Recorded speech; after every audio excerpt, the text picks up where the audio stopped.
get 6 on mine.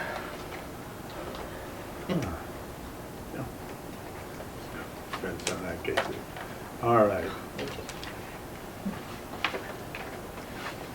It is 6 o'clock. I will call this meeting of the Juneau Utility Commission order. Roll has been taken. Need a motion to approve the agenda. So move. Second. Motion by Cheryl, second by Ross to approve the agenda. All in favor signify by saying aye. Aye. Opposed? Motion is carried. Minutes of the previous meetings. So move. Second. Motion by Cheryl, second by Bart to approve the minutes of the previous meetings. Any questions at all? If not, all in favor signify by saying aye. Aye. Opposed?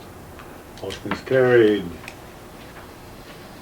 Public appearances. Okay, we will start. Mr. Fisher, you are up first. Perfect, thank you. This is Mr. Justin Fisher from Baird. Yes. And I have a packet I'll distribute to everyone so we can go through it together.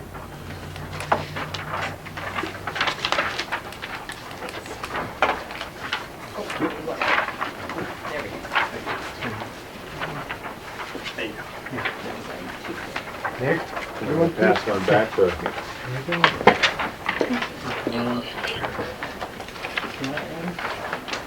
don't have one?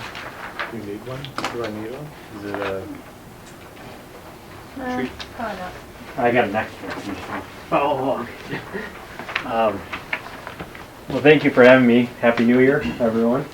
It's good to see you. So, John, do that. yes. Yeah, okay. So, I was asked to be here tonight because over the last, really, about 4 or 5 months, we've been talking about the financing for capital-related projects for the utility as well as just the city. And Lori came to us a couple months ago and said, you know, we've got $500,000 worth of projects. How do you suggest we go about funding this? And because of the size of that type of, you know, funding, it didn't really make sense to go out and borrow for it on its standalone basis because it's just small. It's a small amount, and what we knew is that the city was going to likely be borrowing for capital-related projects spring of 2023. Because in the past, the city has borrowed about every other year to fund 2 years worth of capital-related projects. You know, a couple of years ago it was $1.5 million, then it was $750,000, and then it was $2 million most recently in 2021. So we're kind of to that 2023 when we've always been planning for this to get you necessary funding to continue to make investments in the community, you know, improve the streets, purchase equipment, etc. So the thought was, okay, well, we know you need $500,000 for the utility. Why don't we just have you fund that internally for the time being until we go for a borrowing for the city portion, and that way we can combine the two into one total borrowing. So what we had the city do was adopt a reimbursement resolution, basically saying that at a certain point in the future you would be able to reimburse yourself with tax-exempt financing for an amount not to exceed $525,000. So that was put in place because if you didn't have that in place, we wouldn't be able to reimburse yourself later down the road with tax-exempt borrowing proceeds. It would have to be taxable. So that was the purpose of getting that reimbursement resolution in place. So then if you look at the presentation packet here, what we're showing here is $1,025,000 total borrowing for projects in 2023 and 2024. So if you think about it, $525,000 would be utility related, and that's tied to that reimbursement resolution that was adopted. And then $500,000 would be to fund your capital projects for 2023 and 2024. So this would be a general obligation promissory note, one borrowing, and the amount, again, not to exceed $1,025,000 with maturity with maturities ranging from basically 2024 all the way to 2033. First interest being March 1 of 2024 and callable March 1, 2030 or any date thereafter. Estimated interest rate 4.75%.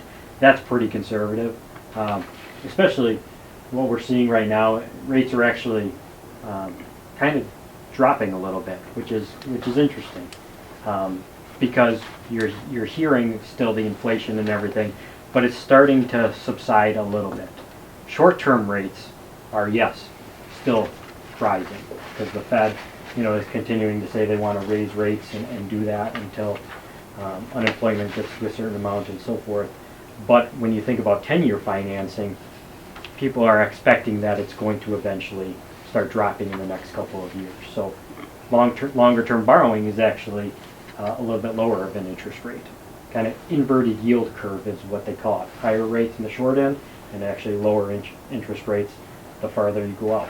So it's kind of an interesting dynamic we're in right now, which also points to historically a little bit of potentially recession coming down the pipeline, which you've all heard about in the news. So Council adopted this resolution declaring official intent to reimburse expenditures from future bond proceeds on October 11th of 2022. So this happened back in October to get that in place. Then Common Council would consider the plan of finance and initial resolution in March 14, 2023. So we've got time on this. This is really just to be informational, to kind of show you kind of what the plan is over the next couple of months, what we've been planning, Megan, Lori, and myself, and so forth. And we've talked about this at prior council meetings of getting on the program of every other 2 years to make sure you continue to fund your investment or your projects and do it strategically. So you aren't doing one-offs a little bit here and a little bit there, to be a little bit more strategic about it. Then council would consider the award resolution locking in the interest rates on April 11th of 2023 and closing May 1 of 2023. So on May 1, that's when you would receive the funds to pay for city-related projects and pay back your utility for up to the $525,000.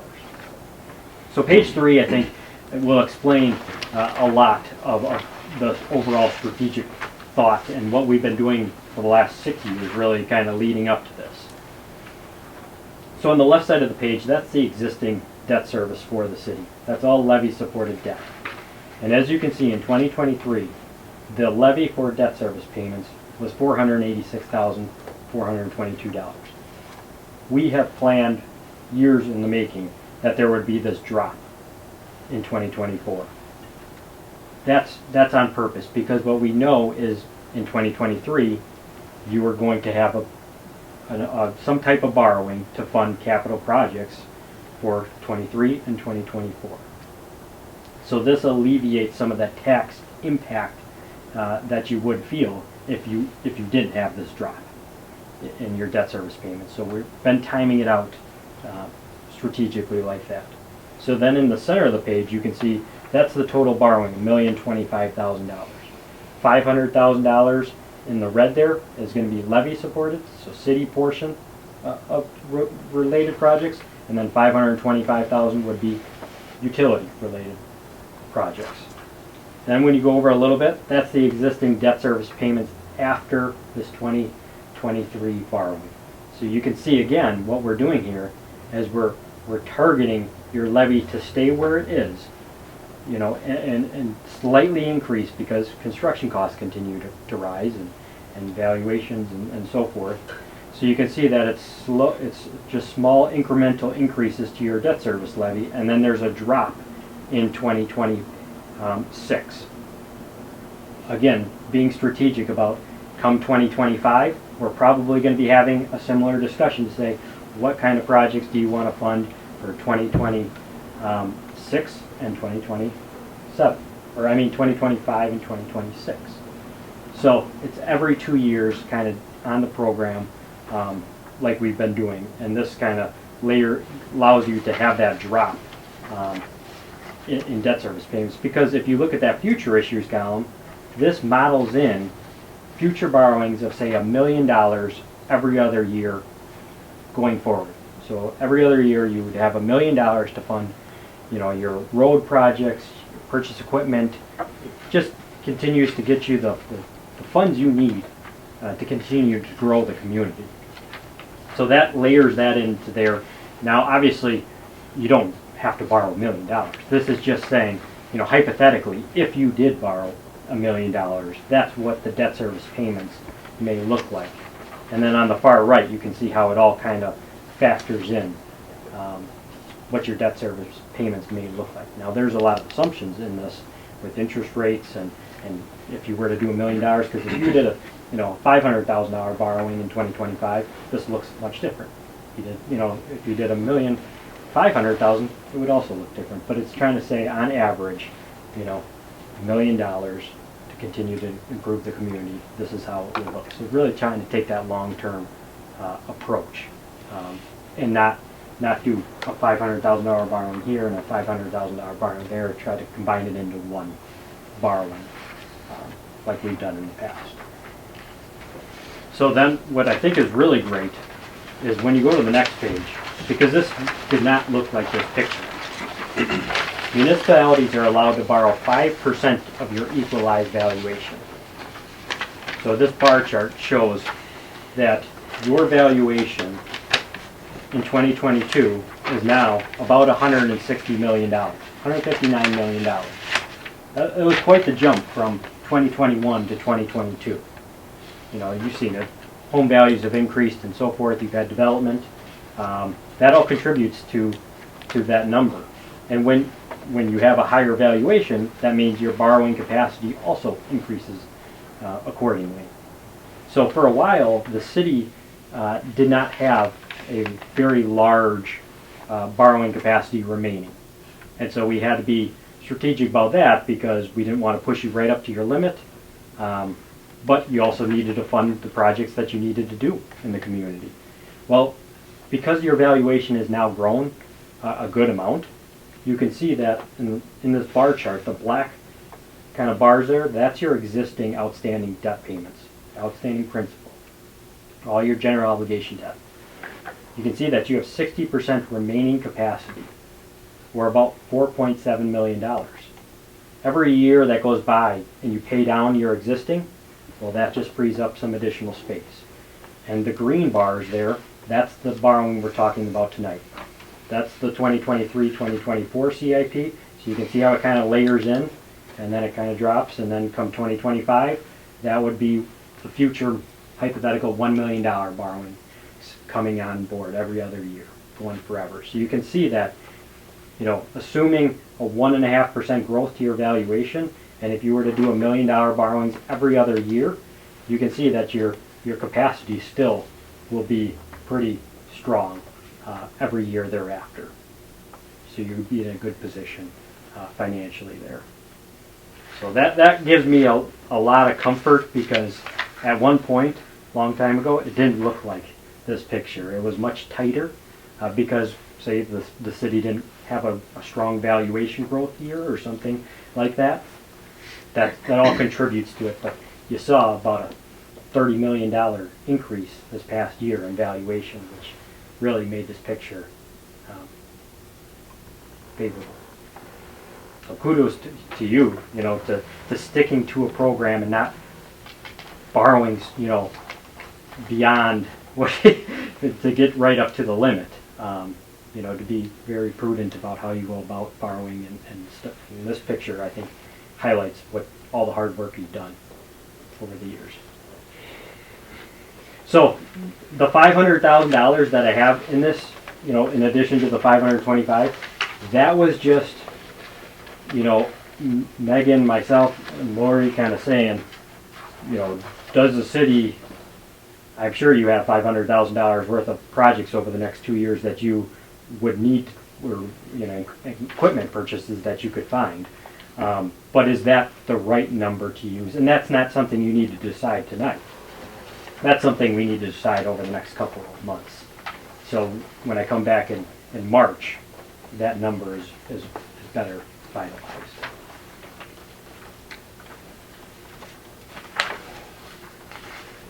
Justin, if the city were to decide that this is not the year that we're going to do an additional borrowing, right now is a budget time. We did not have any other projects that we said we need to borrow specifically for this project or whatever.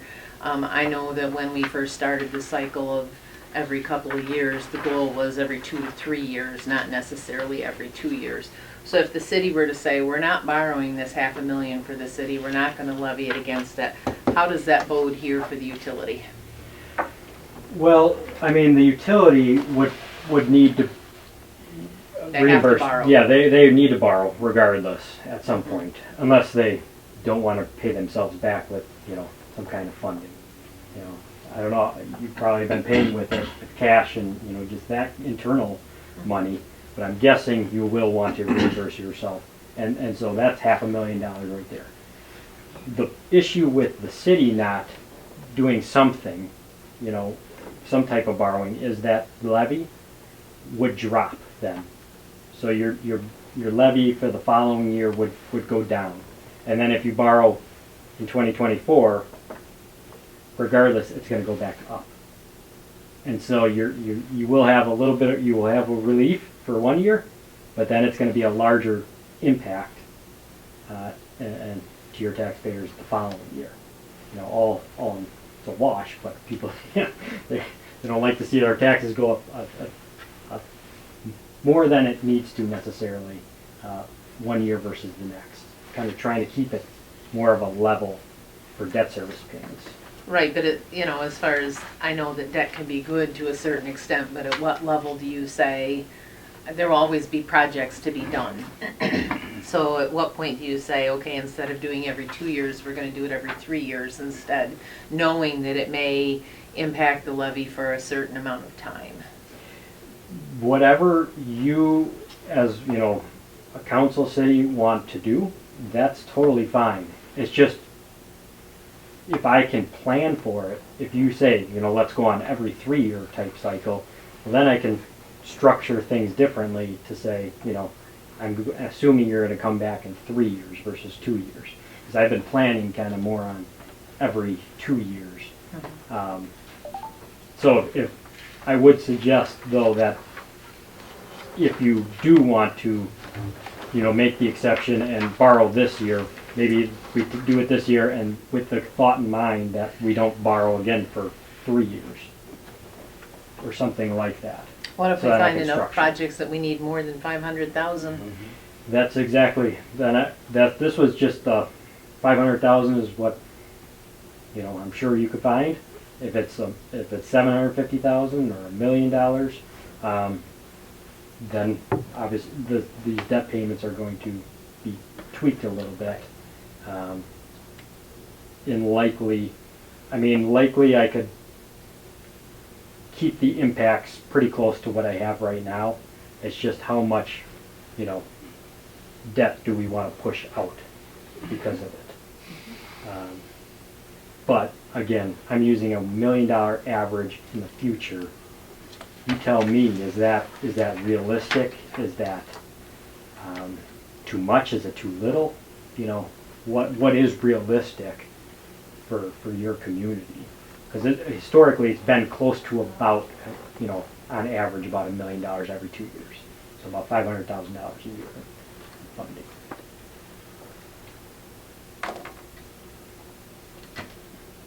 Question more for Lori. This 5 1/4 is spent already, right? Yes. This is the money you need. Well, if we get our community block grant funds for the 200 and 300 block Oak Street, which we've been accepted and whatever, we just haven't got their formal award yet. What are you gonna do for infrastructure for that? I don't know, I've not gotten any information on any projects that are coming up, so. Well, Jason Lau did put a cost estimate together for that. That should be in your record someplace for the cost of that project. All right, I have not looked at that.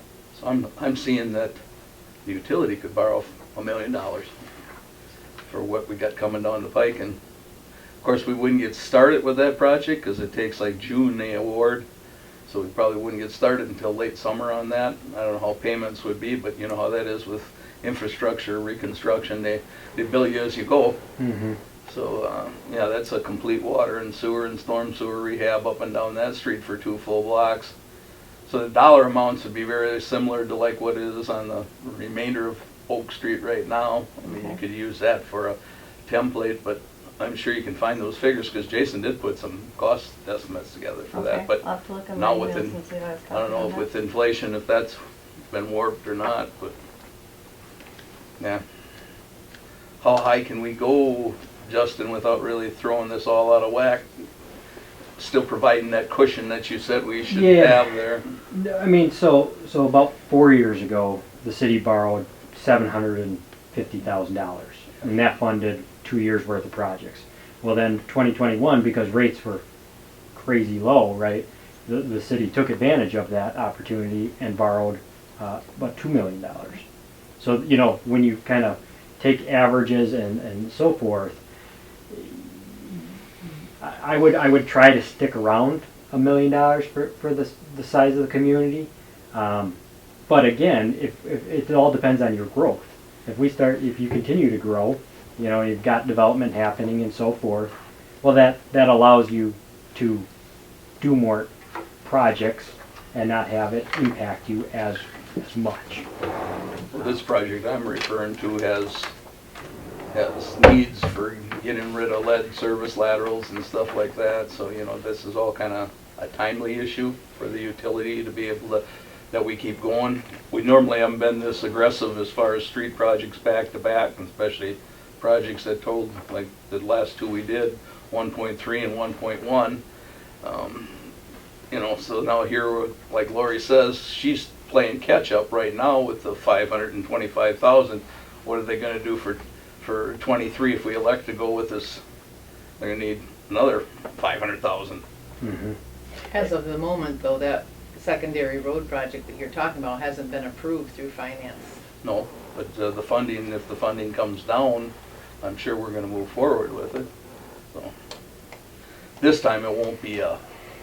And that being utility-related projects, you know, the thought would be that the utility would pay for those projects. You know, the 500,000 that I'm showing here is just city-supported, you know, not factoring in a TID or utility-related debt. So this is purely capital projects that the city would end up paying for. That's what this is showing in here. Are we able to increase that amount to have the utility borrow more because of the other stuff coming up? Yes, the thing would be to not spend more than the 525,000 before having a borrowing resolution in Right. place, so we can pay for it Right. with tax exempt bond proceeds. But yes, this is all preliminary. Nothing's been, you know, approved. So I mean, we can modify this however you see fit.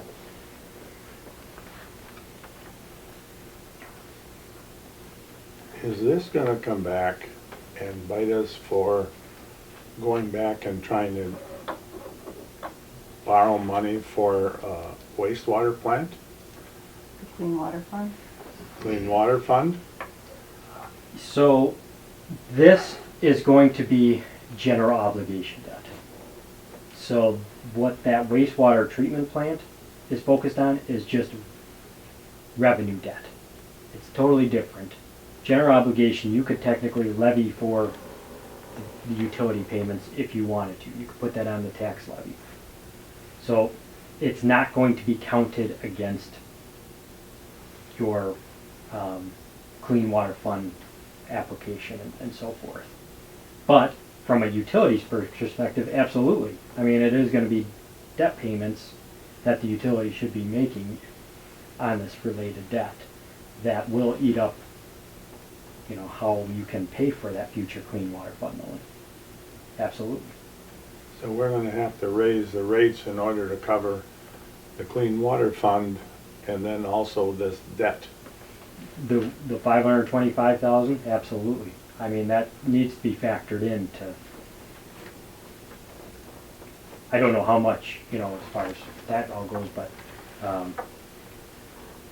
I would imagine that would probably, I don't even know like how the utility's breaking up this $525,000. If it's, you know, gonna be the sewer utility all portion, or if it's, you know, broken out between the electric and, you know. That portion is all sewer, for the most part, I believe. So, then, yeah, I mean, that all kind of factors into the wastewater treatment.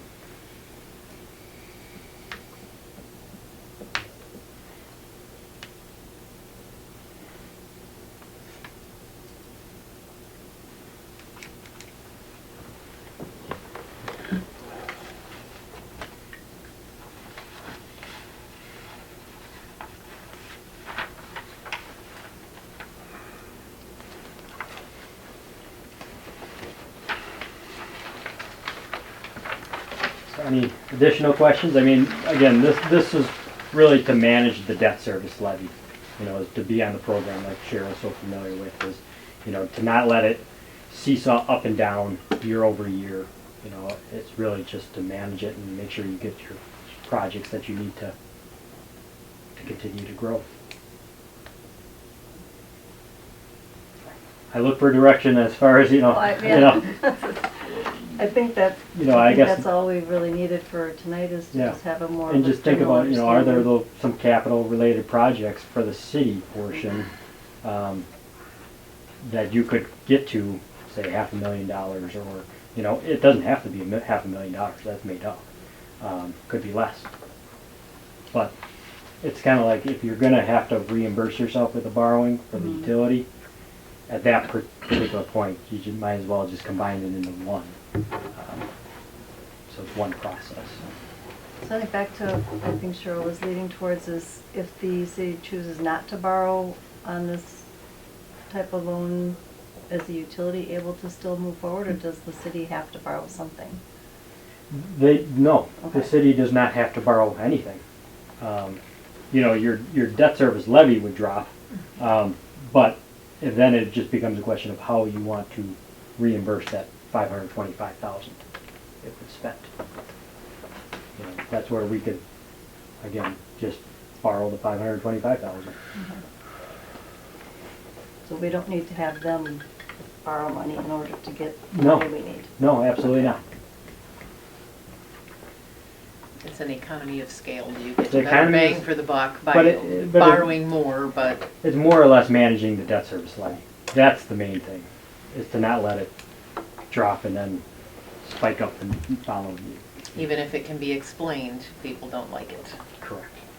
Correct. From experience, yes, they don't like yeah. They forget that they saved. Yeah, yeah.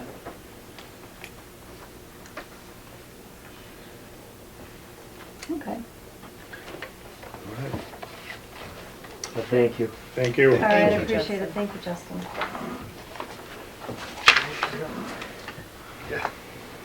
Way to leave it on a high note.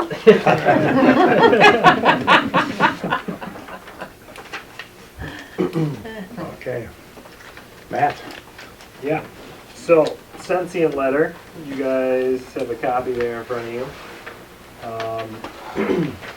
Pretty much just making sure you guys are okay with that.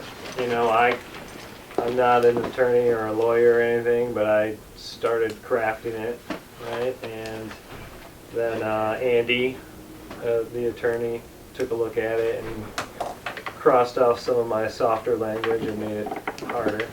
So if you guys are happy with that and, you know, Max signs it, I would ask that Max sends it or somebody from the city sends it instead of from MSA. Yeah, we can take care of that.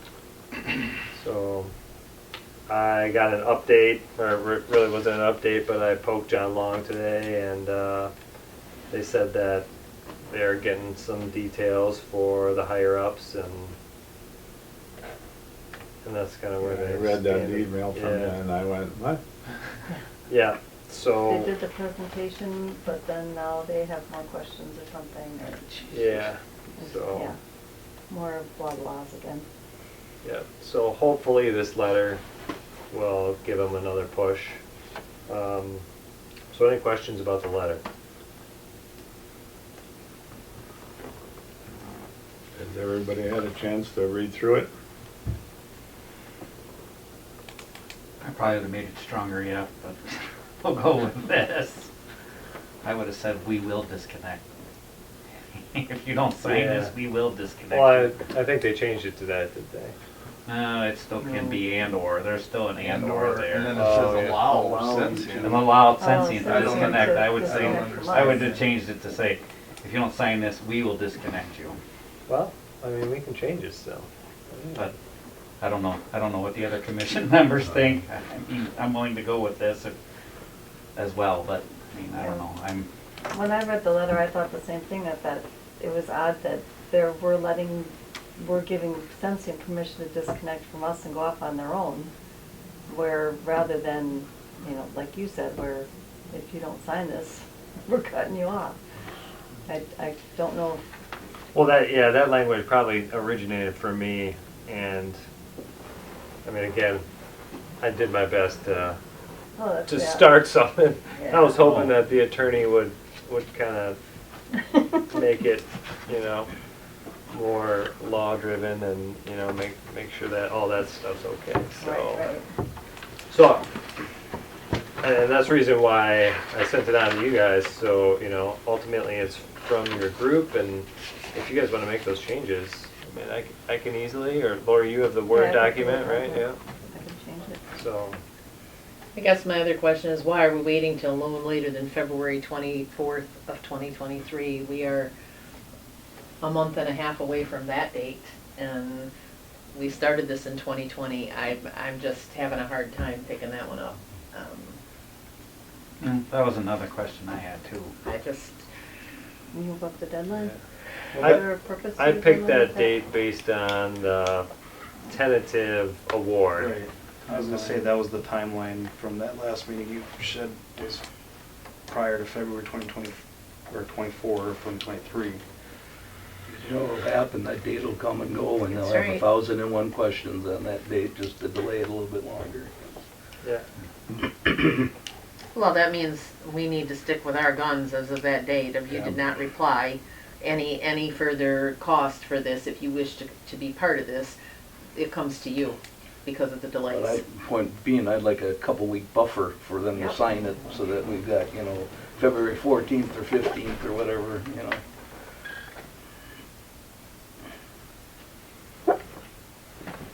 Give it to him as a Valentine present. We want it the 14th of February. Yeah, great. Hugs and kisses. 14th then? Do Please. you want to make it 14? You know, May 14th? Yeah, give them 2 I got a weeks calendar. prior to the date of moving forward. 2 weeks would be the 10th. Oh, yeah, okay.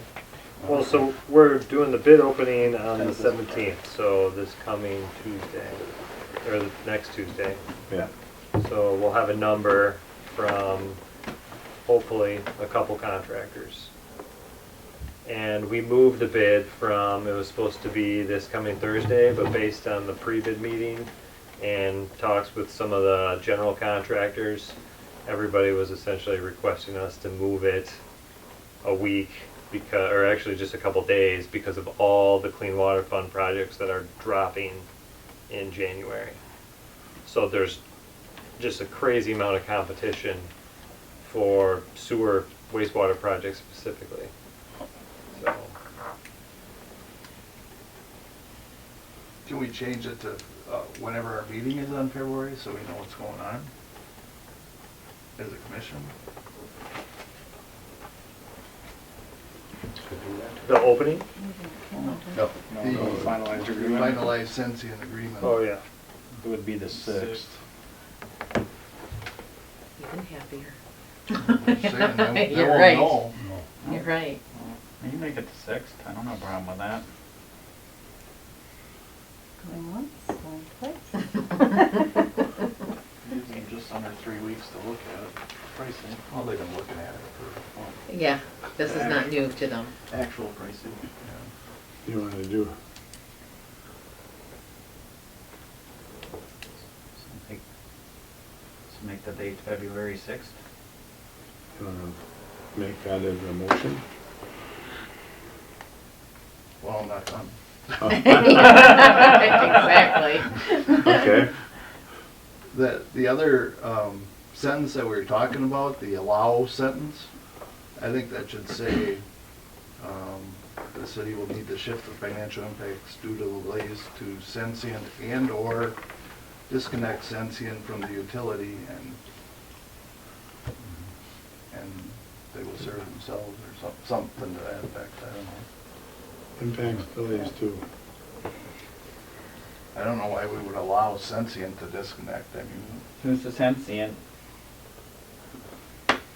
Or disconnect sensient. Oh, I think you could do away with if the city and sensient are not able to come to agreement by due date stated herein, the city will need to shift the financial impacts due to delays to the sensient or disconnect sensient from the utility and serve itself is what it should say. right. The reality is though, if they were to sign it late, we want them to pay for the delays, period. It's not a and/or.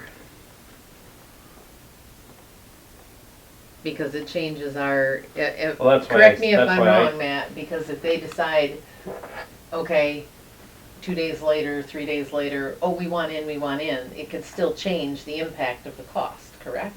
Or of who's paying what? Not the bid, but Okay. it'll potentially impact the interest on the interim finance.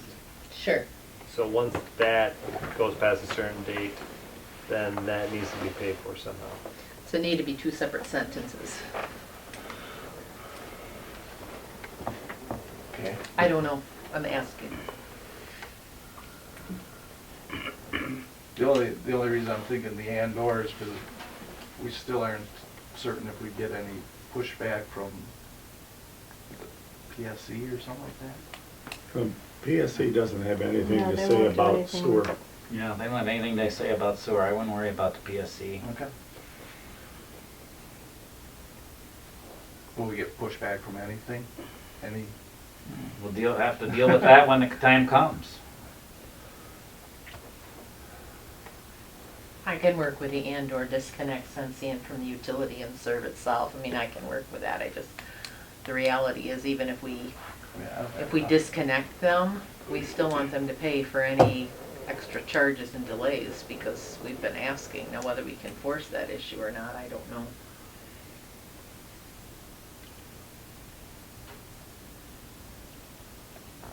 Do we have any existing contract keeping us from, legally binding us to keeping their service?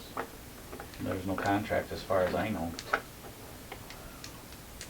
Past practice might be the thing that they'd hang their hat on. I think the last time we tried to make a contract, we finally gave up and just, the commission just Well, that's when we started this whole process. made a resolution or whatever and said we're raising your bill. Right.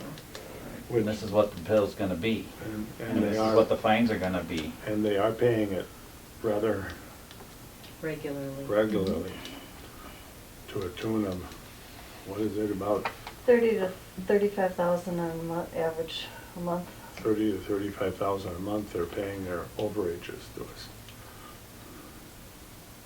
So I thought it was in the future contract that if they're meeting their numbers, that we can't disconnect them, but I don't know about the previous contracts.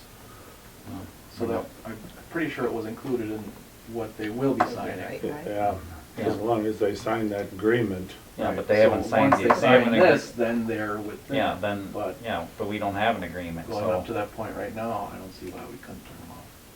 Right.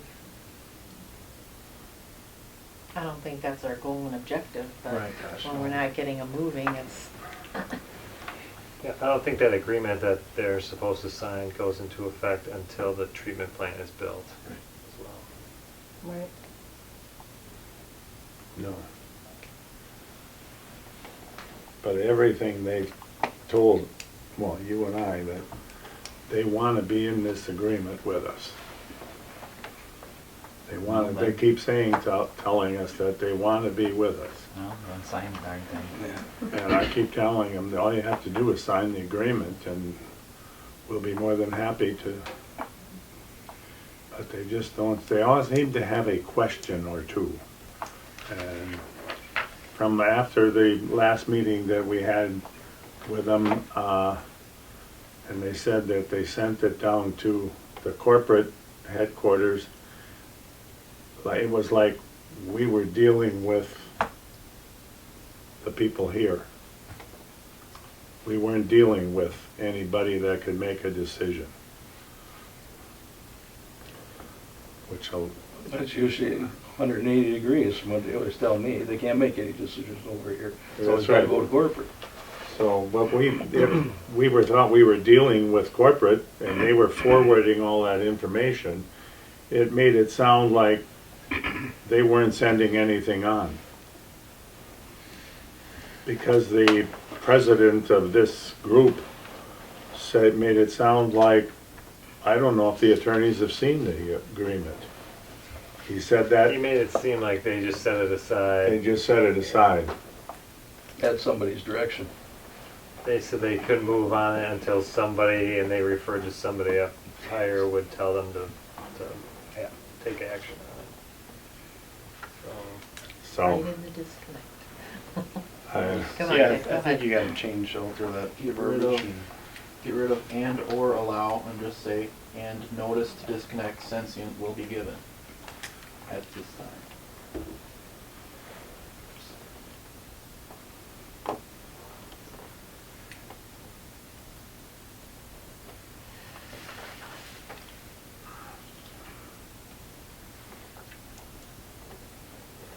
you take the and or out and put notice.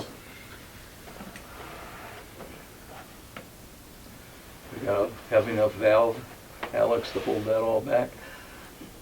We'll find some bags of concrete or something, we'll make it work. The valve won't have the pressure the ponds will. Yeah, that's what I mean. Well, Then we'll be dealing with the DNR again, so. well, we will. Sensing will be. They already are, aren't they? So, Personally, I like the and/or. Gives them a little bit of a wiggle room, but whatever's decided, I'll go with the consensus. all right. Well, if we leave it as an and or, we have the option, it makes it sound like we have the option to choose, are we gonna charge you or are we going to disconnect you? Yeah, or both. Or both. And or, just get rid of the word allow, basically. Right. And put disconnect I before the would, word yeah, I wouldn't sensient. put sensient first, Well, because then it's, right. make it sound like sensient can close the Right, valve and you- not us. Yeah, and or And disconnect or sensient and from or the disconnect utility. sensient from the utility. Yeah, I would just get rid of the To and. serve itself. And or disconnect sensient from the utility and serve itself.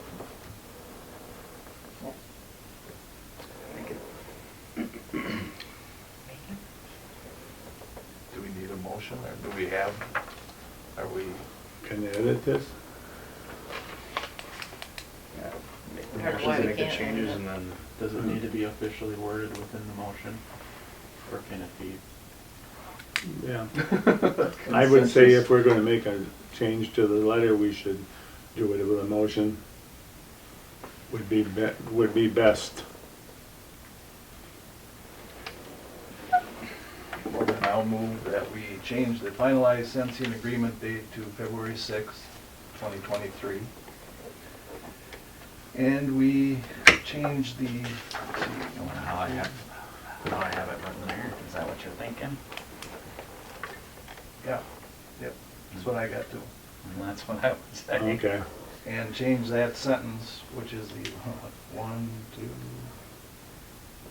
third sentence in that paragraph, to if the city and Sensient are not able to come to an agreement by the due date stated herein, the city will need to shift the financial impacts due to delays to Sensient and/or disconnect Sensient from the utility and serve itself. Or should it be and or to serve itself? Two. Either one. Either way. Either way. Yes, and serve itself. Thanks, Barbara. I'll second that. Do you have those changes, Lori? Yes, I do. Bart wanted to Okay. second that. I don't care. Oh. Who seconded it? I don't care who seconded it. It's Dick, probably better that the alderman Motion, seconded it. the motion was made by Dick, Better that the alderman did that. Lori, Cheryl? Cheryl seconded it. So, Got it. is there any more discussion on this? If not, all in favor of the motion signify by saying aye. Aye. Opposed? The motion is carried. You got those? Yep. All right. Is there anything else you want to say? Yep. I can keep Okay. it going here. So the bid was moved to January 17th. I sent a meeting invite for the bid opening. So if anybody's interested in listening in, I mean, essentially, they open up the bids, read the numbers, and then the call's over, and then we will summarize all the results for the low contractor, and usually the next one, we do an internal vetting.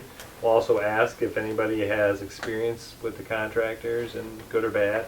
So we do some vetting, and then we come up with a recommendation letter, you know, to say this contractor's been vetted.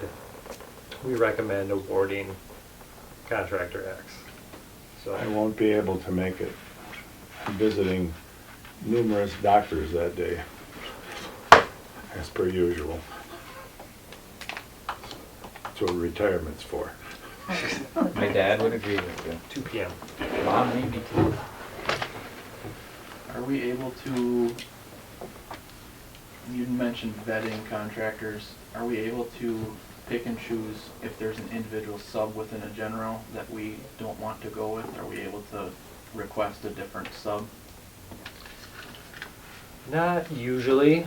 I believe you can. You can say that they're disqualified or something like that, but typically that contractor has got numbers from their subs, Okay. right? That So, would change the numbers. yeah, I wouldn't recommend it unless it's somebody that we can really justify that they aren't qualified to do the work. There are qualifications for certain subs, so you could potentially reject them based on that. The only concern I have, as of right now, is that the roofing contractor working with C.D. Smith was the contractor that put the current roof on the building that only lasted 18 years, or whatever it was. So I'd be a little concerned for them to do another half-ass job. Yeah. Yeah. Well, that's some of the stuff that we'll ask, and I mean, we normally request for project references and stuff like that. We can call around. I'm assuming the crew is different than 18 years ago, but we can call around, yeah. And if you have specific concerns like that, then that's like something specific we can ask about. So that's the bid opening, and then the contractors have to hold their price for 60 days. So from the 17th, we'll have 60 days to come up with a final decision, sign all the paperwork and whatnot. And then the last thing is, I don't know if everybody realizes this, but the design contract, there's a different construction contract for observation and funding. So it's probably the next step during or in between the bid opening and the actual award is we'll talk about how we want to handle RPR engineering in the field. So typically we have field staff that is there, and you can say you got to be there 5 days a week, or sometimes some of the owners say we want you on site a limited amount of time, and then the owner takes on more responsibility of it. So there's RPR, there's funding requirements, so our funding team checks clean water fund, there's wage rate monitoring, and then submitting all those documents, and then just general construction admin for answering questions, change orders, RFIs, all that stuff. So something to think about. I'll start talking to Alex about it, and what we did last time for the design contract is we sat down with just a couple people and made sure that everybody was on the same page. So Any questions on that? Nothing that I can come up with right now. Okay, and the cost of that was included in our estimate for the whole clean water fund. So when we said that we estimated roughly 12 million for the whole thing, that included the construction contract, or the contractor's cost, our design cost, our construction services, and I want to say our funding team even threw in like the facility plan as well, so you can get paid back for some of that work. That facility plan we did 2 or 3 years ago at this point, so that can all be put in the loan, so. Okay. Kicking me out? Unless you want to say. It's a public meeting. All right. Unless you want to stay. I'll be back with an update of recommendations that I can send out, or if you guys are interested in the bid opening, Lori has a copy of the invite, Dan's got a copy, Mac and Alex, so they can send on if you want to listen into the numbers. All right. Thank you.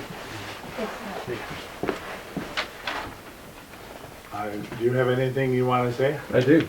Jerry Trauber, I'm here with my tin cup on behalf of the Friends of Dodge County Parks, and I wanted to give you a short pitch on It's on the a utility. donation. Hmm? It's underneath utility account. For the utility. Oh, okay. I will. Wait until you're on your, she's on. Nick, can you help him hook up? Do you guys something you would like to put on the computer while they? Yeah. You guys can go. Okay. Okay, monthly business we'll start with now. Approve the vouchers and the checks. I do, I got Good night. Thank you. Motion by Ross, second by Bart. Any questions? If not, entertain the motion. We already got it. We got the motion. All those in favor? Caniff and Coons. Hmm? All those in favor is where you're at. Oh, yeah. I didn't get a motion. Yes, you did. Oh, yeah? From Yes, Ross you and Bart. are. I lost it. I'm helping you here. I'm lost. You're Thank doing you. good. You're doing good. Expand those Thank you. doctor All those in appointments. favor? That's a mental one. I'm You going might want to expand that. Motion by Ross, second by Bart also. All in favor signify by saying aye. Aye. Opposed? Motion is carried. It's been a long night already. Prior month income statement.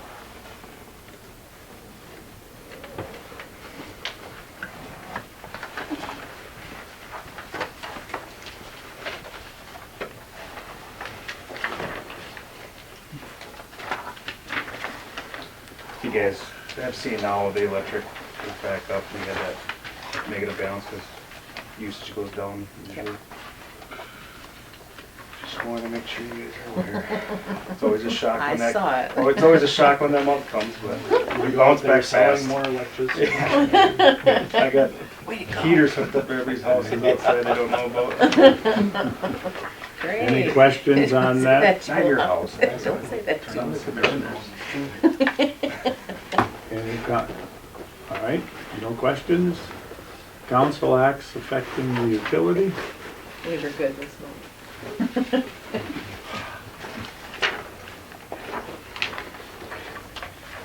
There were none. Real nice. Consumption and loss?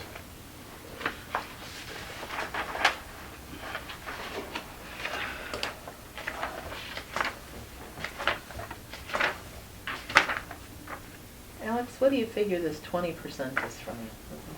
You're just saying a rain thing with sewage treatment? Any idea? No. You have to come up with that number. It's largely the integrity of your system.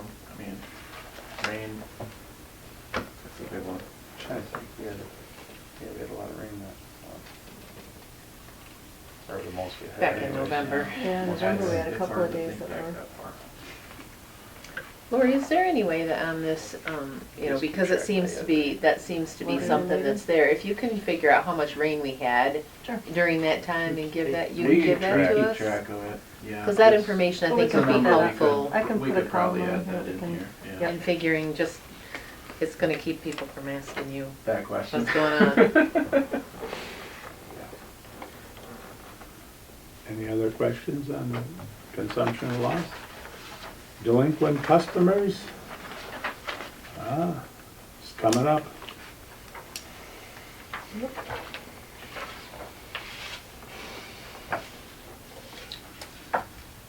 We did reconnect one house. And they had an extension cord coming from a neighbor, and the neighbor was aware of it, so the neighbor was helping them out. But nothing we can do about that. If he knows about it and he's willing. Okay. Reports of officials. Lori? I have about discussing the donation request. City had gotten a letter regarding the Pelican Path Trail, and they had asked that we entertain the idea of making the donation because we have WPPI funds that will do a community contribution. They will match funds that we would contribute. So I told them that I would bring it to you guys and see what you think. And this gentleman here is going to explain it to us. Yeah, thanks for your time. Jerry Trauber. I'd like to tell you a little bit about the Pelican Path Trail. And I don't know if you read the Inspire magazine, but January's issue has an article on the Pelican Path Trail here. And the great and mighty Cheryl Brown is in there too. It's one of the cyclists. We use the new trail. So It'll that's, cost you for signatures. A donation to the Pelican Path. So I'd like to ask for a letter of support. I have a draft right here. This doesn't commit you to anything. It just says the trail's a good idea. I'd also like to request a donation. But let me tell you a little bit about the trail first. So the trail's going to be a 5-mile paved multi-use trail. It goes from Eustisford to the base of the Wild Goose State Trail, the southern trailhead. So that'll give us easy access to Juneau as well, because it's only about 4 miles from the trailhead up to Juneau. So you got Juneau on one end and Eustisford on the other. So this is going to build out the trail network in Dodge County. So there's 2 people I wanted to acknowledge. I'll talk about who the team is briefly. This has been in the works for a while. It's part of a strategic planning effort that we've done with UW Extension and Path of Eustisford nonprofit. The other nonprofit champion we have is the Friends of Dodge County Parks.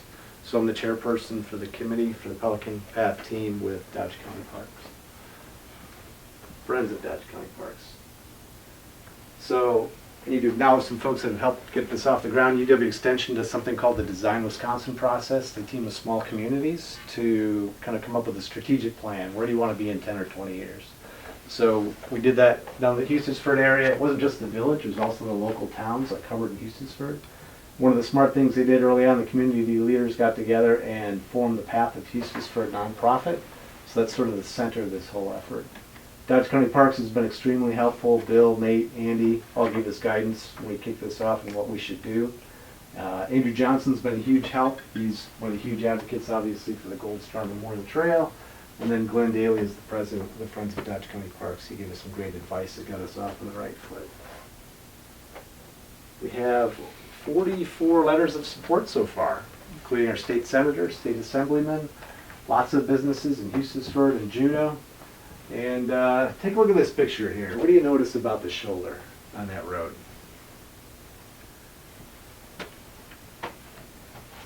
There isn't one. So that's our weekly ride to the coffee shop in Eustisford. So obviously not the safest situation. So what we would like to do is get a separate paved 10-foot trail off to the side of Highway 60. And I'll show you a little bit more on that in a second. Here's our team. We have 5 members right now. Lori's my co-leader, my better half. And then Carol and John Faltz are actually briefing the town of Oak Grove tonight and the village of Eustisford. And we just briefed the Dodge County Tavern League, and they give us a letter of support as well. So I talked about some of this. Community support is strong. We talked about Path of Eustisford. In 2021, we sent out surveys to the local community, got over 300 responses, which is pretty darn good. You know, Houston's only 1,100 people, so that's great input for any kind of survey. 20 planners came. We had a huge meeting in the spring at the town hall. Hundreds of people came out for that. I went both nights. It was pretty awesome to see. The last night we voted on what we wanted to see, and Parks and Trails was right near the top, along with the school. So a very popular item was upgrade of Niter Park and also this trail. If you want to see the report that came out of that, it's at pathofhoustonsford.com on page 55 of the summary document. And after that in July, we got together, about 50 people came to say, okay, how do we implement this thing now that we've got this great strategic plan? And they had 5 or 6 tables around the town hall and said, go to the area you're most interested in. Parks and Trails had about 20 people. So out of 50, that was by far the most popular item. So we met with the Parks crew. They told us how to go about it. And then got with the board of directors of the Friends of Dodge County Parks. And now we're part of their fundraising portfolio. So, like I said, I'll go from the school in Houstonsford to the southern trailhead for the Wild Goose State Trail. And the Glacial River Trail goes south down to Watertown. So if you think of the grid of trails in Dodge County, Gold Star Memorial Trail will go this way, Beaver Dam, Horicon, Mayville. Wild Goose Trail, north-south, will be the east-west part of the grid to the south. Ideally, we can go within that Highway 60 corridor. The benefits are over 1,100 Houstonsford residents, about 500 Lake residents get access to the trail. It's going to link to the school, also brings in the library, the park, and the downtown area of Houstonsford. Next step will be a feasibility study. It's going to be about $26,000, and then we do a design contract and then a construction contract. Benefits, cycling is a $1.42 billion industry in Wisconsin, according to the governor's office. We not only buy bicycles and get them maintained in the local area, we stay overnight in hotels, we go to the local taverns, we go to restaurants. It's huge business for the state. Also gives us a safer route to school and increases health and wellness, obviously, the hiking and cycling does. Next step, we're gathering letters of support like that one I just handed you there. And also, we're fundraising. We're going to turn the Wild Goose Chase into a fundraiser this year. That'll be the 24th of June, a Saturday. So we'll see how that goes. I talked about the feasibility study a little bit, and what I'm asking of you tonight is signatures on the letter of support, vote on a donation. We'll do some PR as a result of that, push it out to the Dodge County Pioneer, Watertown Times, Facebook's page for Friends of Dodge County Parks, and Path of Houstonsford as well. So it'd be good PR for the commission. And if you have any recommendations on who else we can see, we're all ears. Questions for me? Estimated cost of that project here? Well, two of the deliverables from the feasibility study will be a cost estimate for the design and the construction. But I would guess construction is going to be on the order of $1 million at least.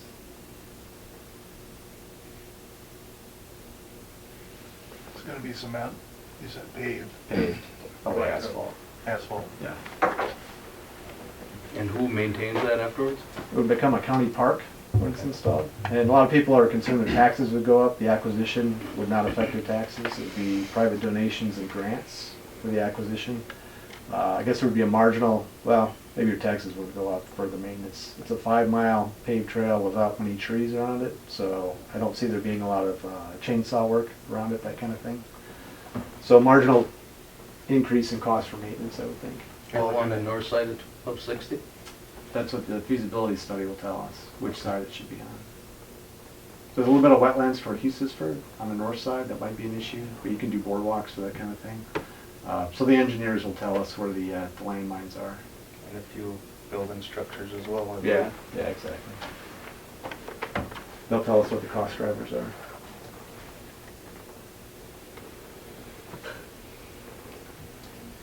Finance has to send it here to the Utility Commission on the basis that we know that we have community funds that we do from here. The city at this point in time does not have funds that they can give towards this, but as the Utility Commission and the city work together, and I know that there were funds from last year that were still left over from our community contributions, so hence the finance side. Let's ask utility commission if they'll work with us as well. I don't know what we have left over. I didn't bring it with me. Mine was $500. I don't know. Sorry, I didn't prepare on that one.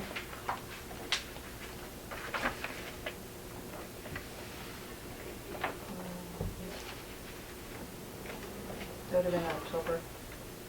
I believe. November, I think was the last one.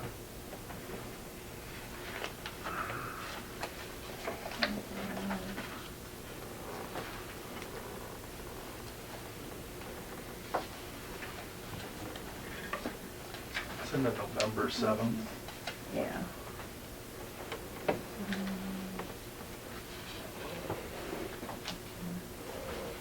Yeah, we have $500 I think left.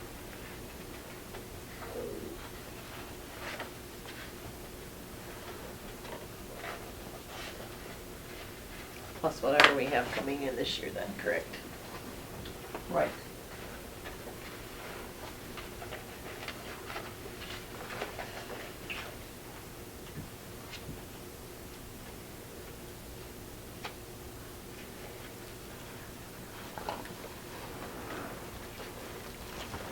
Is that something that we want to just have some discussion on and we can get back to Jerry, or?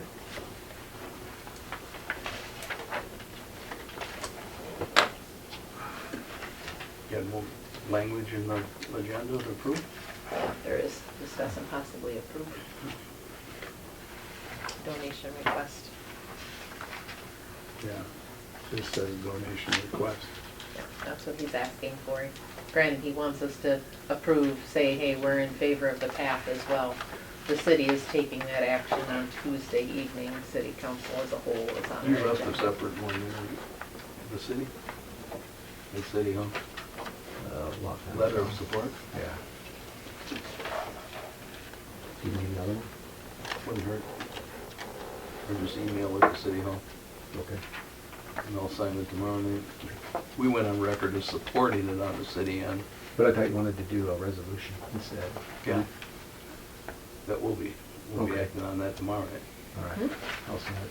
So, I didn't know if we had anything to sign or not, whatever. So. But we went on record at finance to promote it to the council in letter of support, but then promote the donation to come from the utility commission. Okay. Well, you know, some words. Is there any possibility of this project falling through as far as after the feasibility? It's always a possibility, yeah. At this point, they need the money to do the feasibility Right, study. right. This is kind of a unique time. There's trillions of dollars that are flowing down from the feds that's available. We, a lot of these are 20/80 grants where we provide 20%, they provide 80. For example, Gold Star's got $1 million. So the money's there. Like you said, we got to get the feasibility study done and then launch the design. I could just sign this and strongly and sign it and that we support it, and we can always come along with some funds later.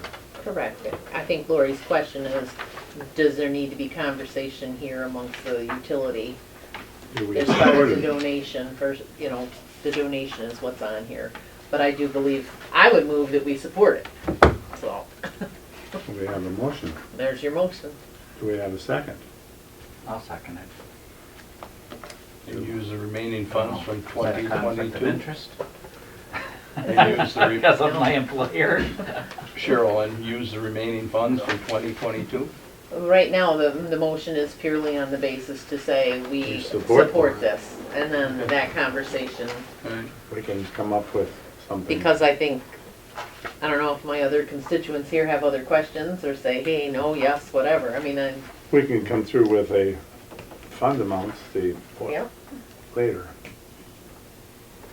I don't have a problem changing it, my motion, if Bart's willing to say, hey, I would approve to show support to the Pelican Path and donate $500, so, from our community contributions, I'm good with that, from last year's remaining funds, so. Is that your motion? That can be my motion. I'll second Are that. you with that one?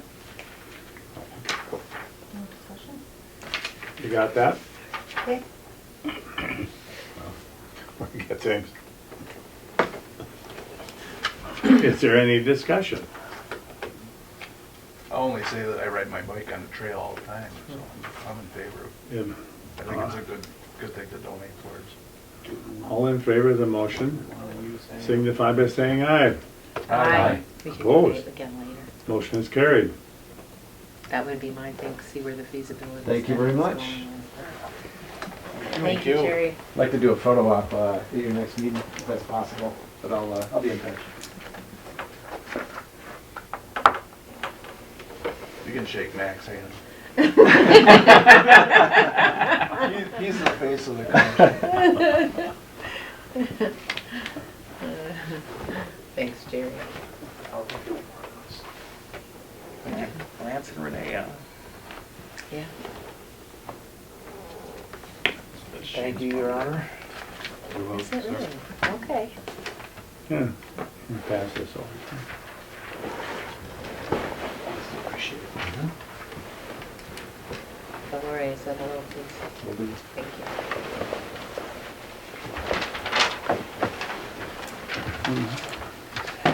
you. The other, Thanks, everybody.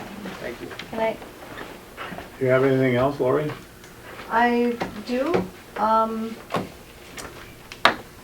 I wanted to request that,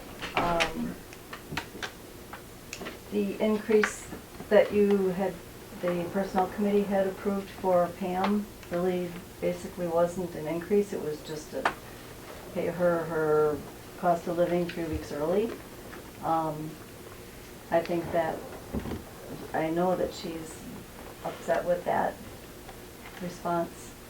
I think Nick and I had explained to the personnel committee that she's been doing a lot of extra work, she's taking on more duties, helping Nick with some of the meter hookup stuff and taking over Facebook.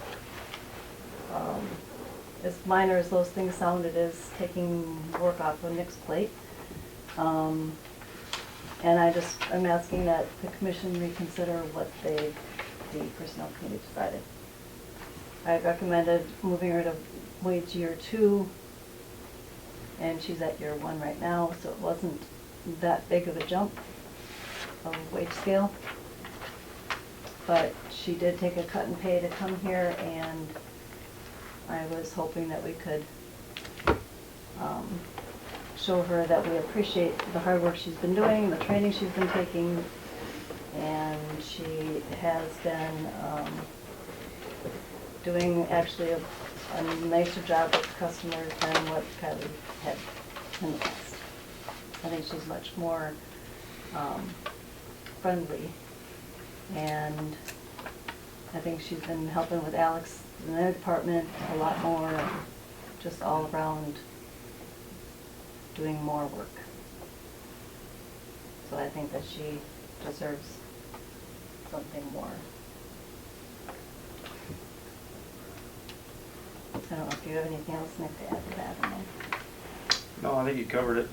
She does a really good job with the new duties that she's taken on. She's doing the water marriage files now, which was 3 weeks of intense training for her, and dealing with a IT tech that does the stuff every day. And I think when she was hired, it was discussed that you guys would review her wage after 6 months.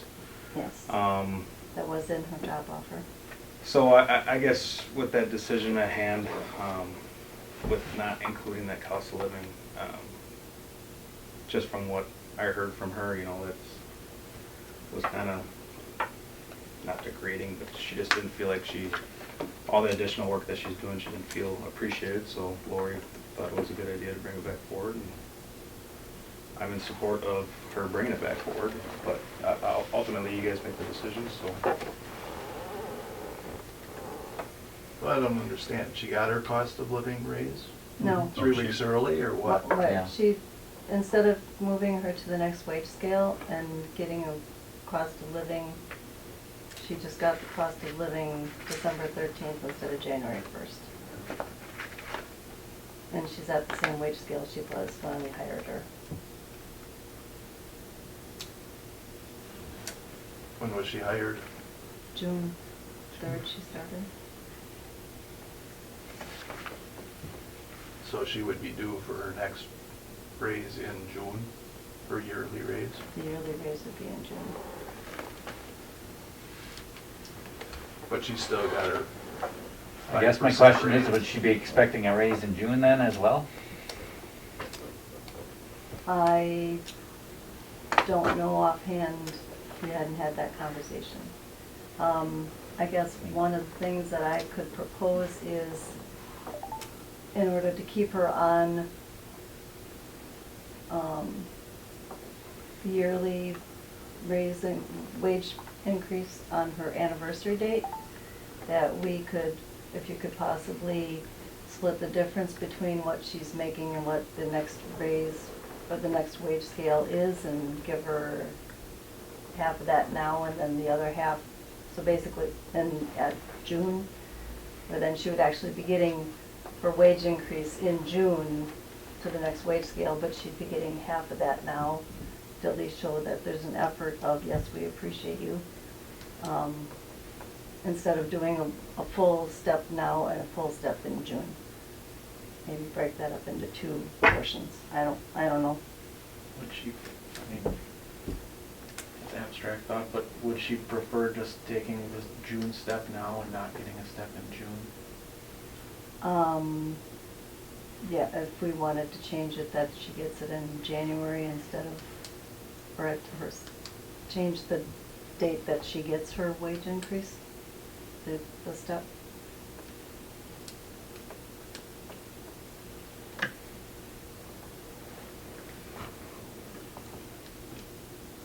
So, why is she unhappy? I don't understand. She didn't, She she just got, basically. she's getting a 5% raise. Everybody should be kinda happy about that. But everybody got the 5%. That's not showing that you appreciated her for all of the work that she's done in her training and. I think the way she's viewing it is, during her hiring, as she got hired, it was gonna be reviewed after 6 months. And then instead of giving her that step raise with the cost of living, she just got her cost of living raise 3 weeks early. Instead of looking at the quality of her work, instead of just here's your cost of living raise at the year end, is what I'm getting. Is that, when she was hired, was she, It was in her job offer that her wages would be reviewed after 6 months with a possibility of an increase due to or based on her review and her work. is that normal? Is that what we do for everybody when we hire her? No. You always say Just that on there's a negotiation. possibility. But one When of you the hire reasons that, somebody, one of the there's a reasons that we, possibility of an increase. one of the reasons that we had done that is because she was taking a decrease in pay. I don't believe this is an actionable item by the commission here as a whole. I believe this has to go back to personnel to figure out what they want to do with this and then bring it back to the commission as a whole. I was just. We have a, I don't believe we can even do that because it's not even on here. Sorry, Alex. we have a job interview that we're going to have this month to replace the superintendent in the wastewater. We have somebody that has signed an application to replace our superintendent. So we need to do an interview. So we can do it at that time. You would have that discussion about this at that time, you're saying? Yes. I think we need to look at wages.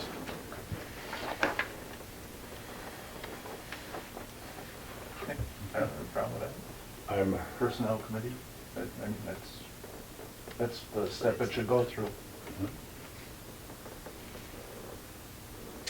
all right, Other than that, things have been pretty standard. Nothing new. Getting ready for year end and audit in the next few months. Our audit data is set for March 1st.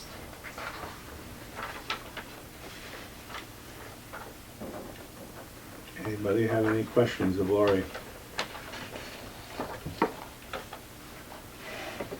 All right. Hearing none. Nick? Yeah, I got on the first item for electric is discuss and possibly approve the electric line worker reimbursement agreement. I did speak to personnel on this matter already, and they recommend that we bring it to the utility commission here tonight. You guys can see that it's attached in your packet.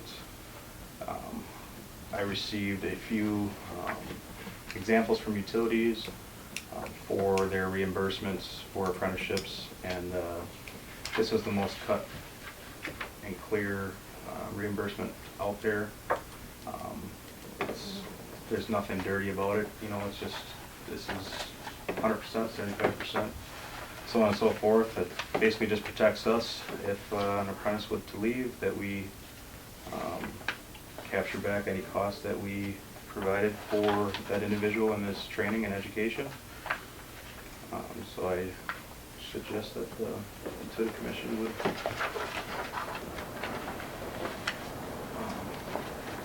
make a motion for acceptance of this. Nick, can you tell me, has this gone through the eyes of any attorney? I mean, I know other people are using this, or you've borrowed it from them. It didn't go personally through our attorney, but it has gone through other utilities use this exact model. This is something we can use with our attorney if we wanted. I don't know if we wanted to skip the cost, knowing that this is law binding on other utilities. But it's definitely something that would be. I ask only on the basis of how often is it looked at, because labor law changes so quickly. Yep, so And that's my only reason for asking, and I know things are really crazy right now with labor law, so. So I brought this up to the state apprenticeship program Yeah. and discussed this, and they said that these are enforced by basically all utilities, and this is an accepted policy. He didn't physically see this one. He didn't even request it. He just said that most utilities do this now. Okay. But if that's something you guys would feel more comfortable in, we can definitely, if we can do a motion, then I would just have the attorney review it before, I have to get the report tomorrow, but. I only see one thing, and this is why I questioned it. The commission shall pay the cost for the employee's attendance in the program. It doesn't say as long as they're an employee. And that could be an issue if they decide to quit. Yes, they have to pay back certain amounts, but that line in the loan, I'm wondering if it should say, I understand in later it says we'll have to pay back so much and so much if they quit, but Okay. Yeah, that would be my only. I can have the attorney look at it. What was that line that you said? Line number, it's number 3, the commission shall pay the cost for the employee's attendance in the program, as long as they're employed. Just,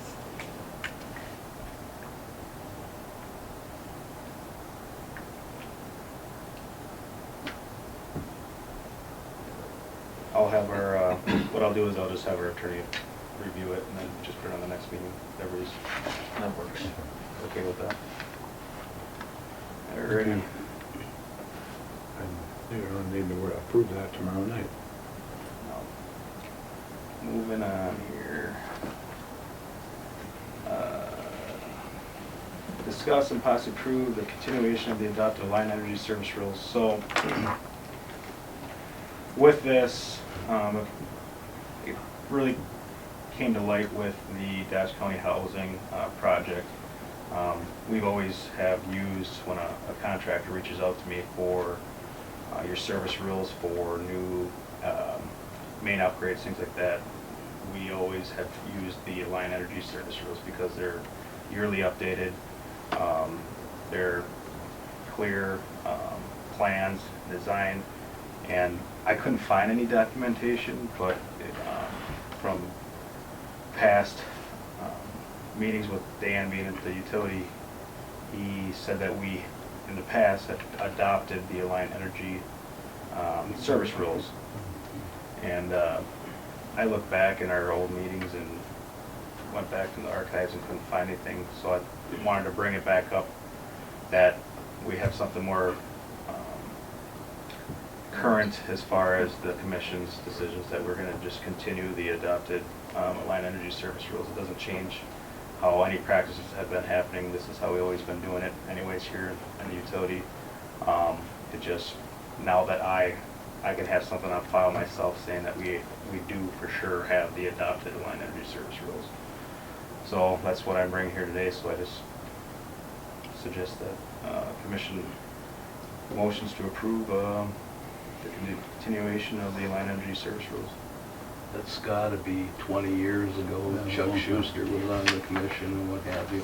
But maybe for just a matter of future reference, maybe we ought to adopt that every year at the organizational meeting. Then at least you got it in black and white every year, and you're not going through 20 years of archives to try and figure out. I agree. For some reason, I thought we did this last year. I went through, No, I don't recall seeing that. and It's okay. and why it's important for me in this Dutch County housing project is the engineers were, I don't know if you guys remember in the meeting here that they presented the project, we were talking about single services going to the duplexes. Well, then they wanted 2 services to the duplexes. And with the Alliant Energy service rules, which we've always have used, you're only allowed 1 service if it's within 250 feet of the next multi-dwelling building. So if there's 2 buildings combined, if the buildings are within 250 feet, there's 1 service. If that multi-dwelling facility is still attached but is greater than 250 feet, then you can put an additional service on there. So to save the utility costs, the electric department costs, and putting multiple services, I want for sure know that we have this on file, that we have the continuation of the Alliant Energy. I already told them that we do use the Alliant Energy service rules, so they did agree to do the 1 service. But that's just why it was brought to light more. So, but they fought, even after talking to, they fought a while, wanting 2 services, and so, yeah, I just asked you guys to make that motion. Yeah, you got it worded right too, to approve the continuation of the thing, so even if we can't find it in our archives, it's been established that we have been And using this. And all contractors that have worked in the area know that. They all ask, Yeah. you guys use Alliant Energy service rules with us? Because a lot of utilities, municipalities use the Alliant Energy service rules, because they look at it at a year-to basis. And we'll do the same then, from here on out. Also move. A second. We have a motion and a second. Is there any discussion? If not, all in favor signify by saying aye. Aye. Opposed? Motion is carried.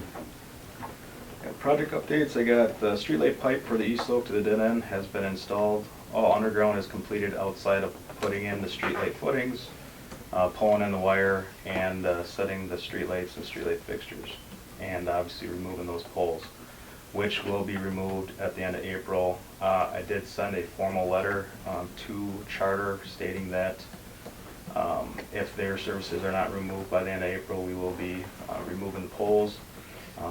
It gives us the documentation required to force them to, even though there's been multiple emails and the original email, they're way past their allotted time. Obviously, we're going to work with the utility because it's not obstructing the construction at this time, but if it's not done by the end of April, it will. So I sent out that formal document to make sure that it's done. So come spring, we will wrap up that job. Energized 2 new services on South Main Street. They're for the Habitat homes.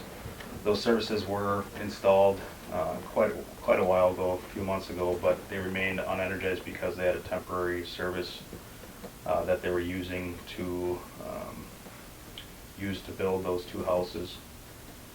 The temporary service is still in place. They haven't shown any signs of getting rid of it at the moment. I'm not sure why they want to pay for 3 services right now, but they are, and I brought it to their attention. So we did a service main upgrade and meter sock upgrade on North Main Street in preparation for a solar panel installation that I mentioned last month. I think they're waiting on the solar panels, so once those are installed, we'll have to do a test to make sure that there's no backfeed from that solar in the case of an outage. We had an outage at the Sensient pretreatment plant service. Actually, Shirley, you were here when I got called out. Top of the cutout broke, and the hot line tap that was feeding that service was disconnected from the cutout, so they were being single phased. So Shane was gone that day. I had Mark come help me out, and we got that fixed.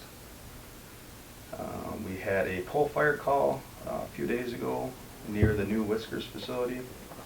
It was on the new riser pole installation that we did not too long ago, and one of the hotline clamps failed, and got loose and was starting to spark an arc, and someone called it in as a fire, but it wasn't a fire. It was sparking, and then ended up welding itself back into place. And when I got there, they had power, but they had to take an outage, a 10-minute outage to replace that.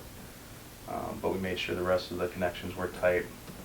And we got these new hotline clamps 2 years ago, and for some reason they just seem like they're not tightening down as strong as they should be. So I'm reaching out to WPPI's joint purchasing website to see if anybody else has had issues with these hotline clamps, to make sure that we're not going to have more issues down the road with any of these new installations that we're putting in. We're working on the end of the year inventory checks and job closings. We did find some discrepancies in our inventory, and we found out that Irby, one of our vendors, wasn't sending invoices to us. And with the long lead times, we didn't catch it because I was getting the slips, and we get our shipping slips, they go to Lori, and then Lori gets the invoices, and then they go into our inventory. Well, we haven't been getting invoices for about 8 months. So we have $11,000 Oh, that thing that is 11 invoices, about $9,000. $9,000, okay. About $9,000, so it's not drastic, but it's enough to throw our inventory way off when it came down to wire, because we were thousands of feet off. And so that's going to be getting resolved here. We are doing our overhead inspections right now, and improving some of our documentation for our substation equipment operations. We're putting some cards that are in our OCRs to let us know when things operate. We might not get a call for an outage, but there might be an operation on our substation, so that we know to do a check on that circuit to make sure that nothing was missed and cleared itself, and that needs additional clearing. We have to replace a capacitor on a circuit feeding Sensient. What a capacitor does is when there's a big inrush of power needed for the facility, a capacitor basically fills that void of a big inrush of power. And one of the capacitors, we have 3 capacitors for that circuit, one of them failed on us, so we'll be replacing that tomorrow. We're placing some large orders for meters, wire, and miscellaneous equipment for these upcoming developments. We did get an email for some future developments as well out by the county, or the Goose Park. There's 2 parcels that someone was interested in. I'm not sure to what extent this project will be taking place, but I'm putting in a larger order for meters in anticipation, and because we are getting to a point where some meters are failing from time to time, and with the new software that are in these meters, it just makes sense to have some on hand because it's taken so long for them to get in. And I'm almost done. Rec department requested for a pole installation, streetlight pole installation by the outside fitness court. I gave that to Ash, and I don't know, was rec committee not too long ago? I think she said she was gonna present it. She didn't. She didn't? So the estimate came out to $3,574.80. And that would be bringing the power off of the pavilion. There's no other closer place to bring it from. You can't come from the softball lights, because then you have to have the softball light breaker on, because there's no power that's constantly going to those softball, or if not softball, hardball lights. So we'd be bringing off the tap, off the breaker panel that's on the closest pavilion, going underground for a short distance, and the pole. Most of that cost is the pole itself. Poles aren't cheap. There is an option of, we're removing those poles on East Oak. There are a few good ones out there. So we could save probably close to $1,000 on that estimate if the rec department would want to go that route. And Dodge County Housing Project update is, I've been dealing with the engineers, and I got our electrical engineers involved as far as, because easements are involved, and wanting that to be legally accurate, I just had them get involved with mapping out our utilities. That way we're not putting our mapped out equipment outside of those easements, because they are such small lots. I want to make sure that we are putting our utilities where they need to be. So, and that's a cost that they will be getting billed, the Dodge County Housing, as that is included in the primary extension with their rates and rules. That's it. Anybody have any questions for Nick? If not, Alec. Well, we've been working through the obvious change in staffing. I did get approved to do the water reporting and did submit last month's reporting for that with the DNR. Still working on getting the wastewater reporting approved to my credentials. Otherwise, we've just been reaching out to vendors as needed, and updating them with our contact information. I did find a number of errors along the way. I can share more specifically outside of open session. Beyond that, there was a water leak that a tenant called on Christmas Eve that was in 420 West North Street, which was the Beaver Dam Regional Clinic. The tenant lives in the basement of that building. They didn't have access to the shutoff within the building, and the leak was within the fire protection system. So the tenant asked if I could come and shut off at the street. Luckily enough, for timing, worked out that the building maintenance came at the same time I was there, so we were able to get into the mechanicals room and shut off the water system within the building, so that was helpful. But we still trying to figure out if there's a way to know how much water was consumed, which would have been unmetered because it's in the fire protection system, and it would have also gone down the drain in the floor drain in the basement, so our sewage discrepancies next month would probably be a little higher. I got another call in on around the New Year's holiday for a basement flooding at 456 North Highland Street, which is by the Goose Park. It was from the new construction immediately across from the park building, and the builder was adamant that there's no way there's this much groundwater, and he blamed my utility water mains. So I told him, and this had happened before, that, just give your sump pump time to work. It'll catch up eventually, because this was the beginning of a warm stretch. So he gave it the weekend, and the water kept coming through the floor. So just by a stroke of luck, that house is the only tap on that line between two valves. So I was nice enough to kill that water main for him for 3 days. And during that time period, they found that the drainage system for the sump pump was not correctly installed. So that line was re-energized Wednesday, January 4th. They didn't hook it up into the crock. There was, there was a cap on the drain tile system on its way into the sump pump. So they found that and it fixed the problem.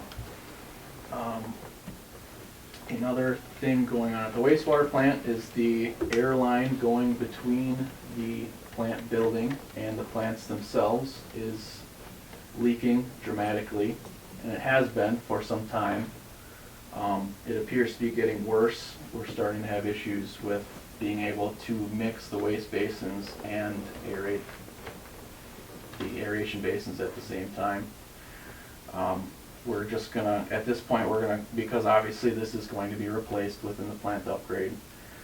At this point, I think we're just gonna make a plan, maybe bring in a couple of our preferred contractors to just look and say, hey, if there's catastrophic failure, what do we do? You know, just kind of, just make a plan at this point. We're not gonna fix anything, but just letting the commission know that That's been going on for like it's been 44 a years, right? long. Oh, God, yes. Yeah, it's here, yeah. Tim was here. He It was was- talking about it. It was Randy was here yet. Yeah. Randy was here. Randy? Yeah. There's air coming out of the ground in a number of places in the lawn.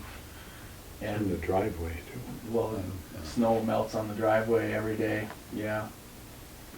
So it's bad, and I had suggested to Matt too, if there's any way to word it within our contract with the contractors, once they expose this pipe, it's certainly going to be an issue when they're doing construction. So if there's any way we can word it within the contract to say, we need to have materials on hand to fix these pipes as you're uncovering them.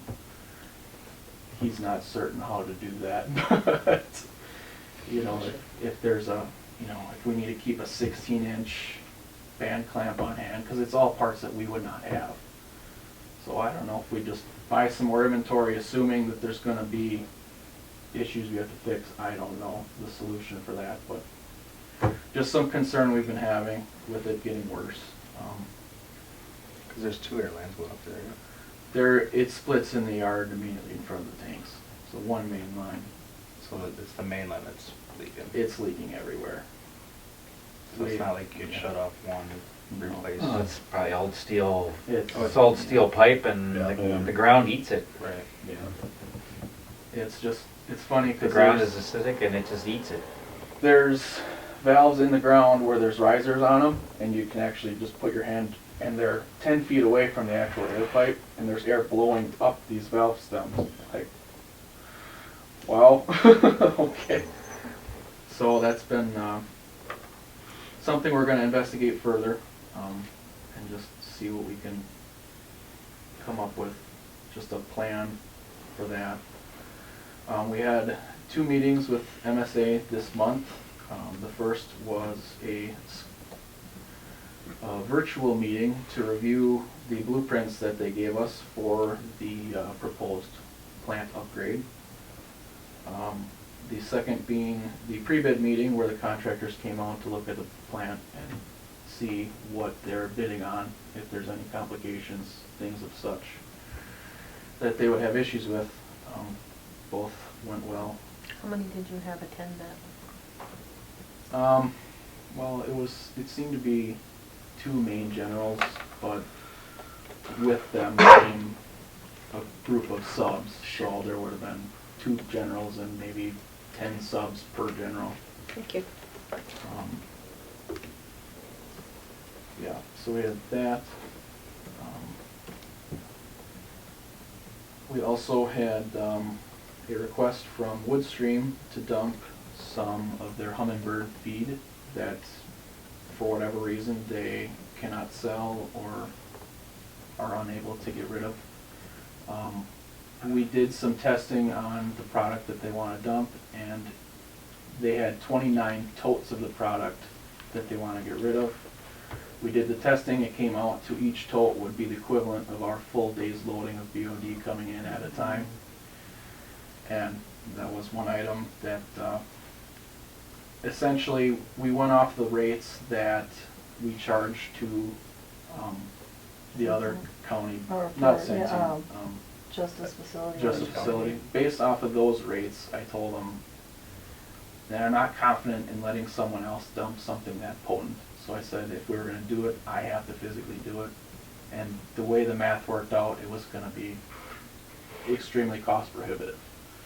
So I just recommended they go a different route. So we said no to them, essentially. And beyond that, we're looking into ordering meters for the expansions in town. It's looking like we're gonna be substantially outside of our budgeted funds for that. Just with, that's a lot of meters, and with the electrical equipment that goes with it, the transmitters and such, they're pretty expensive, and there's a long lead time. So we have to get those orders out, but they're also expensive, so. That's something we're gonna run into. We also noticed that we hadn't been getting any invoices from Train, our HVAC service provider, since March. Right. So Yeah, they were we're gonna March, have the other some one was bills July. coming in from them as well. Separate from that, that's all I have. It was a pretty routine year, month. Okay. Does anybody have any questions for Alex? Very good. All right, I don't have anything. Mr. Mayor, I don't have anything either. any old business? Any new business? Move to adjourn. Second. Motion by Cheryl, second by Art to adjourn. All in favor signify by saying aye. Aye.